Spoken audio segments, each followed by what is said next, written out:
Could you spell that, Miss Howard? TANESHA, HOWARD. And your title? I'm the owner of Earlier this week when we spoke, you said that you're tired. Yes. You also sent me every evidence possible that you could as to why the city has claimed that they have a reason to run you out of business. Yes. You have been very transparent with us about everything. Yes. The city says that this is an establishment where gun violence happens. They say that they feel that in the past 2 years since this business has been here, it's been a target for that. What is your response to that? My response to that is that as a business owner of Jumbo Sports Bar and Grill, I never had any crimes or any incidents inside my establishment. And I feel like anything that happens once people leave out this door and leave, that's Lakewood's responsibility, not mine.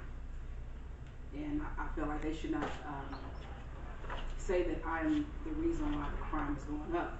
And last time I checked, Lakewood is the #1 city in Colorado of the #1 crime rate in Colorado. You know. What kind of support would you need from Lakewood PD in order for there to be more, I guess, order in the neighborhood so that neighbors don't complain? Can I answer that? I feel like that if they could come patrol more, you know, instead of harassing, you know, look out for, you know, every business around here, not just specific businesses. You know, I mean, we ask them multiple times, just come sit on the lot. You know, because if any crime does happen, when people see cops, they tend not to do it. You know, so I just feel like the Lakewood should be here to help us build, not just throw us out.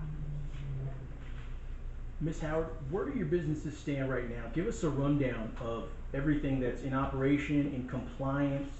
Tell us about all that, the bars and the trucks. At this moment, the liquor licenses are suspended as of June the 1st of 2023, and the food license on the food truck of Jumbo's Catering is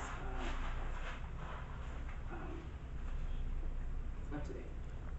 So you're operating the trucks, you're not operating the bar. Exactly.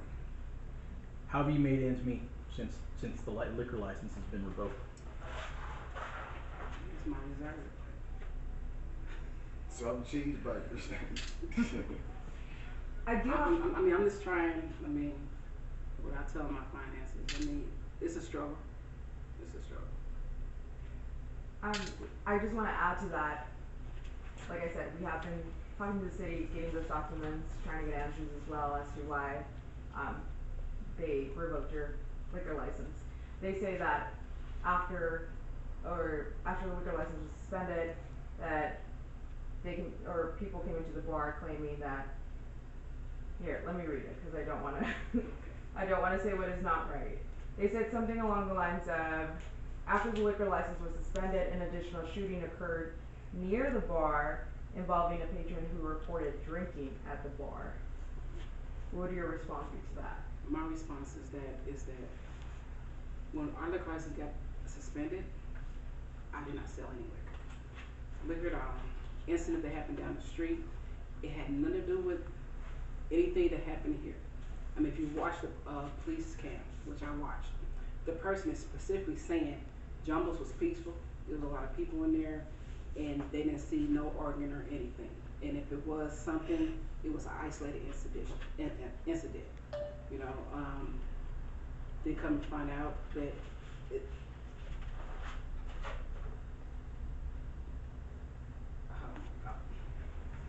I'm sorry. So they had actually sent someone in here twice. I don't know if they didn't want to believe them or not, but they came, they tried to buy liquor, wouldn't sell any liquor. They walked around, they even wrote up a report stating that there was no findings of selling to minors or selling alcohol. So for them to send someone in here, for them to say that, and then without any that's the evidence right there that we wasn't. But then they make it a point to say, oh, we was. This is all an assumption, you know, because it's not true at all. Ms. Howard, I want to touch on your bottom line because I was talking to your husband earlier and he said that you guys lost your liquor license before the NBA finals. Yes, the Junipers, they came with no warning, no citation, nothing, and just said, hey, you can't serve liquor anymore as of June 1st. Let's take it from that point. How much business did y'all lose?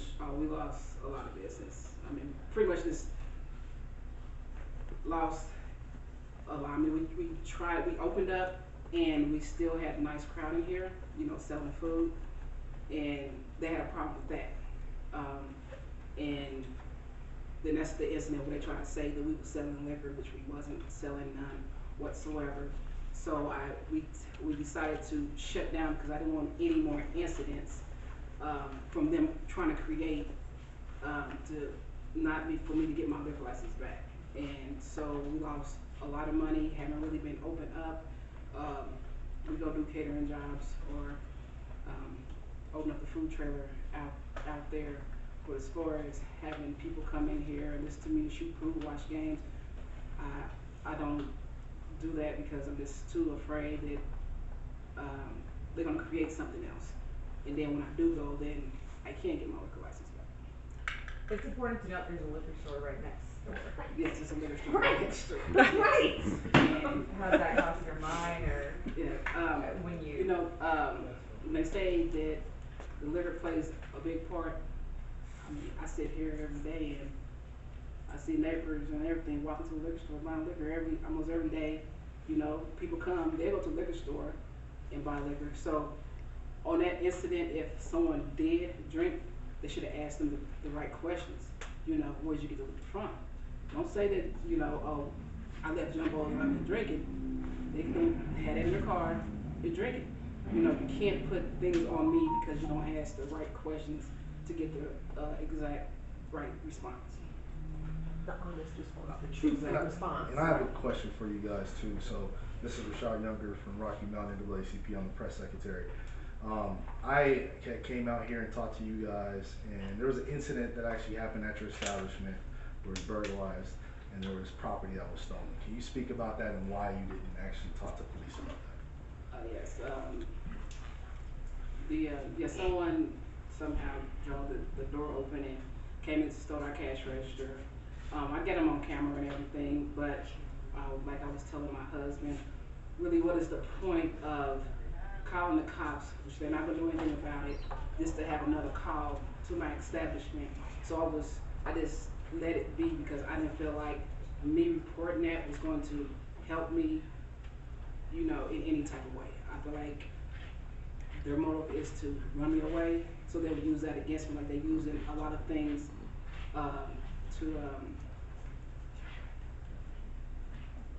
to say that to run us off.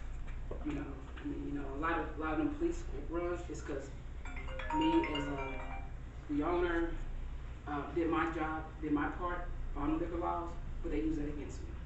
You know, because I called and it was a police run. You know.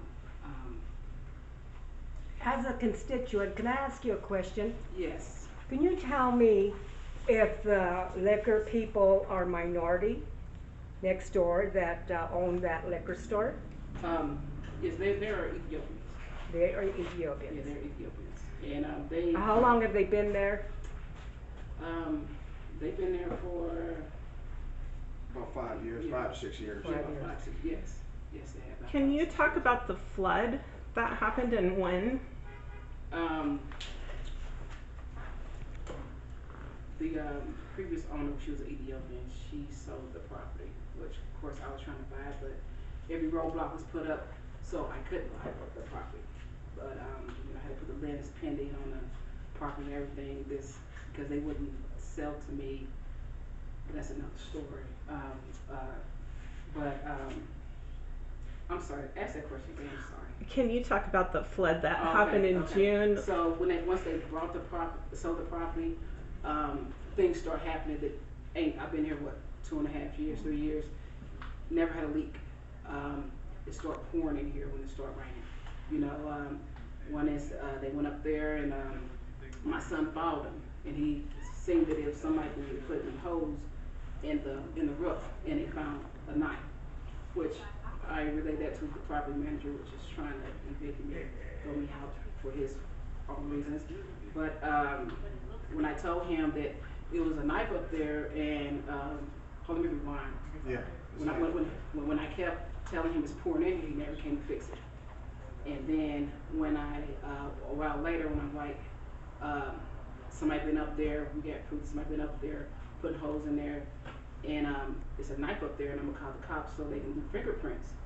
Then he's like, oh, we're gonna get somebody out there right now. The people I've been sending up there, I don't think they would do anything like that. Blah, blah, blah. And when I had my husband come to get the knife was gone. You know, but it flooded the whole. It just kept pouring in here. You know.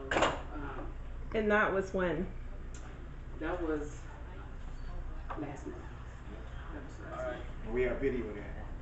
Ms. Howard, if I may ask, just to wrap up for my part, now that the NAACP is involved and the video is circulated on social media, what are you ultimately hoping what does resolution look like for you?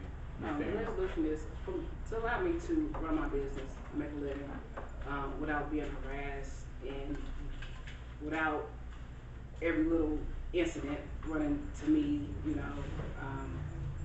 know, I just want the city to work with me instead of against me, because like I have a nonprofit organization called Jumpers for the Homeless. We feed the homeless.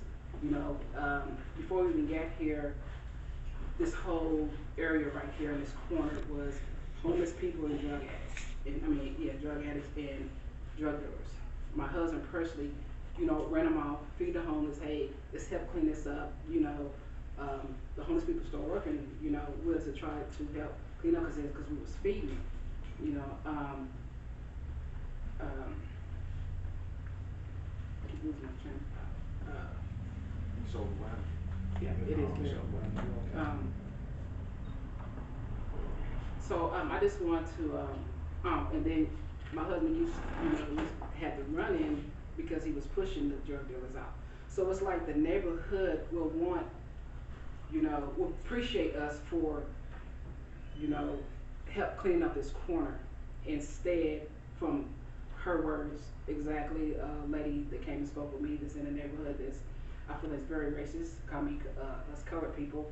She stated that she would rather have homeless people and drug addicts instead of black or colored people, because colored people are loud.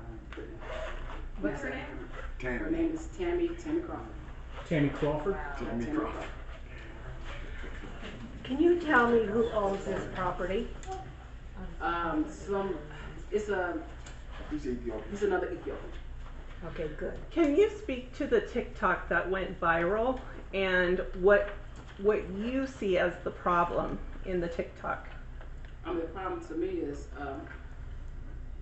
you to send 4 armed police this to say that, which you already knew, that we didn't have license inside the building, but for you to sit up here to bring us a thing saying that we're operating without a license, which that's a phone call, that's a email, that's mail, mail.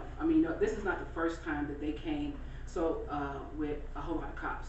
So for them to state that the reason why they came is because they feel intimidated by my 160-pound husband that's fighting stage 4 cancer, that they were scared. They did that way before we even would even open that long. They came in tactical gear from the back door to the front door, with guns out, talking about here for an inspection, which it was the fire and marshal people, and I stepped out and asked them, what is all this about? It's like they're trying to intimidate us, and because this is uncalled for, I allowed a few of them in or whatever, and one of them specifically, I'm shutting you down,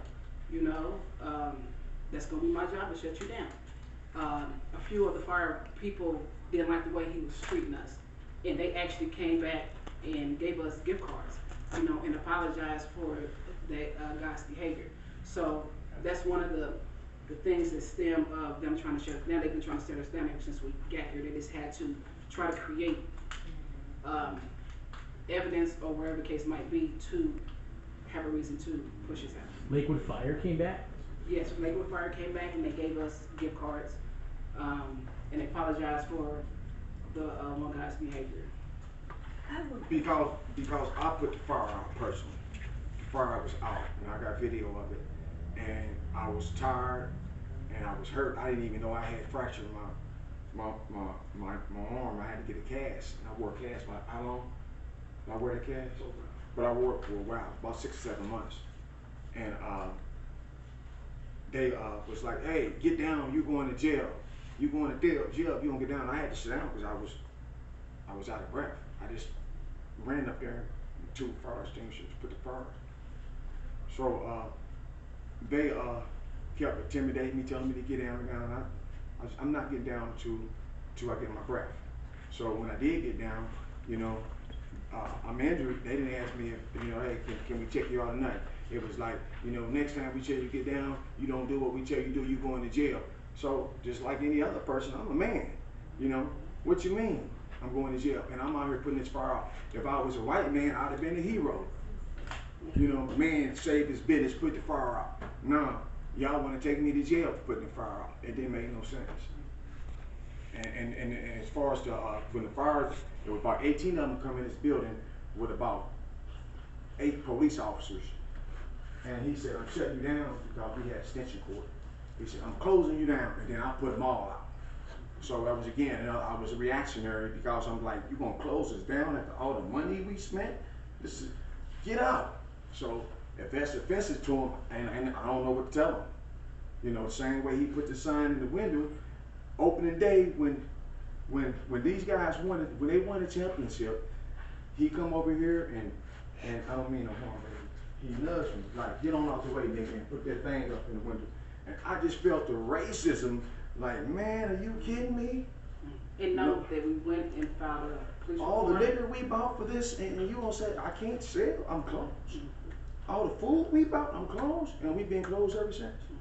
And note that we filed, tried to go file a police report. They sent a letter stating that they didn't find any findings, so they wouldn't either prosecute him or anything, but it was the other way around. My husband would have not, him that pushed him, he would have been locked up. So I went to the hospital for a week. Yeah, because my husband, the medicine he's on, his bones are very fragile. So when he actually did that, it hurted, you know, him for a while.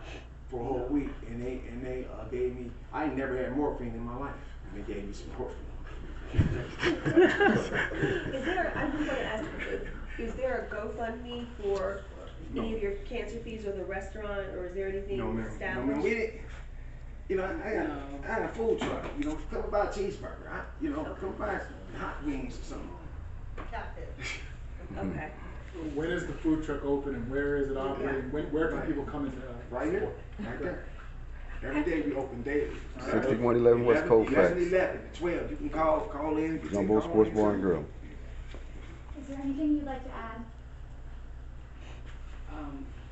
Yeah, I want to thank the NAACP for coming and supporting me. Anita Springs and everybody else who's been supporting me. Because this is a stressful time, and I've been trying to stay strong, even with my personal issues with my husband being sick and having a daughter that's sick. I mean, you know, it's a lot. But yeah, I just want the city to work with us and stop, you know, taking my livelihood, and I know that I haven't did anything wrong. When she said the city working with us, the reason why I wanted to speak is because when we have a lot of stars coming out here, and I told the police officers, several of them, at least about 15 to 20 of them, we've been reaching out with them, to them, we got pictures with them, asking us, you know, please let us hire Lakewood police, off-duty police, somebody, we need somebody, because when them stars come, people gonna come. A lot of people gonna come. You know, we have major stars in here. The last star we had in here, when that shooting happened, there was a star in here. When we called the police, we got the video, the car driving around and everything. They didn't investigate that like they investigated the Colorado Springs shooting. 5 people got killed in that shooting. Everybody's life was endangered in here. You know, we're not opening up for somebody to come and do a drive-by shooting on us. You know, and the police not investigating. The bullets are still in the wall to this day. They never came and got it for forensic science. They never got that video and tried to catch that car. That's the reason why when the guy broke in here, you know, he broke in this building. You know, anybody could have been here. My grandbaby or anybody could have been in here and walked around like he was at home, going in the refrigerator, getting a drink. You know, we got video, but I can't give it to the police because they're not, you know, it's your fault that he broke in, you know, and that's the way I take it. So I don't know, man. So we just ask if we can hire off-duty police officers so they can patrol the neighborhood. We will pay them, and we've been begging everybody, man. You know, and so when we contacted Denver police officers, they didn't really want to come out and work in the Lakewood district. So we haven't been able to get any help, and we're open for business. So, you know, if the next time Mike Epps in town, he's gonna come down here, and I'm gonna get a crowd. I'm gonna need some help. You know, once my customers leave her establishment and go to the streets, it belongs to Lakewood police. You can't blame that on me. If y'all not gonna do y'all job, what you want me to do? Just stop, close down? No, I gotta feed my family. That's it. Thank you. We good?